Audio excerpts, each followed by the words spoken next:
Саламатсыңарбы? Бүгүнкү жаңы темабыз Кыргызстандын географиялык абалы. Кыргызстан эгемендүү, укуктук, унитардык, демократиялуу өлкө. Кыргыз Республикасынын азыркы чегиндеги аймагы кол тийгиз, ыйык жана бөлүнгүс экени 1993 жылы 5-майда кабыл алынган Конституцияда баса белгиленген. Кыргызстандын аймагы өтө ыңгайлуу жерден, Европа менен Азияны байланыштырган байыркы улуу жибек жолунун боюнда, ошондой эле дүйнөлүк диндердин жана маданияттын кесилишинде орун алган.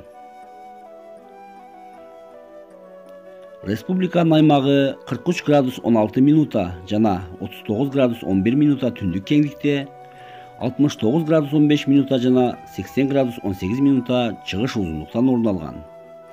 Батыштан чыгышка 925 километрге, ал эми түндүктөн түштүккө 459 километрге созулуп жатат.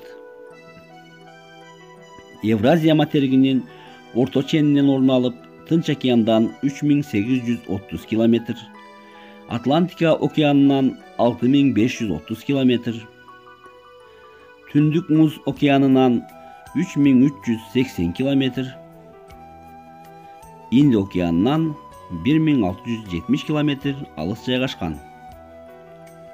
Түндүк жана түндүк чыгышында Казакстан орун алып, чек арасы 1113 километрге, батышында Өзбекстан орун алып, чек арасы 1374 километрге, түштүгүндө Тажикстан орун алып, чек арасы 972 километрге, түштүк жана түштүк чыгышында Кытай орун алып, чек арасы 1049 километрге созулуп жатат.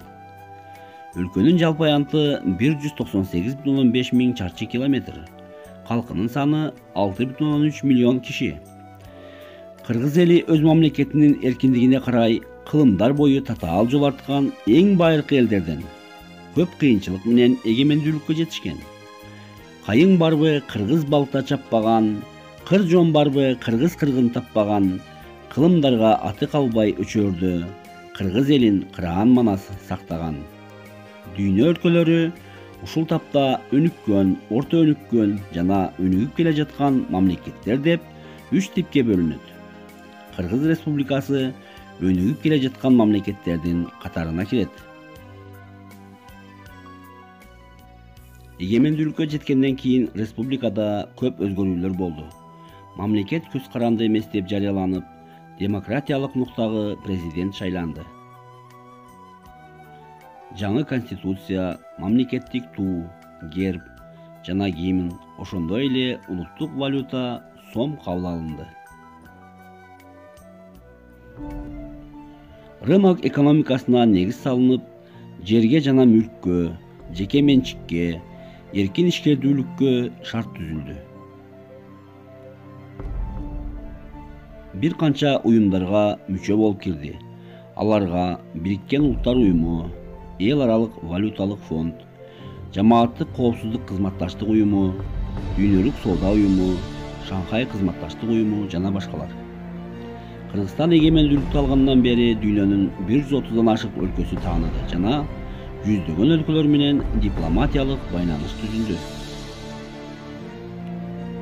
Учурда Кыргызстанда Россия, Түркия, Кытай, АКШ, Германия сыяктуу жалпысынан 23 өлкөнүн атайын укуктуу элчилиги, 2 өлкөнүн консулдугу иштеп жатат.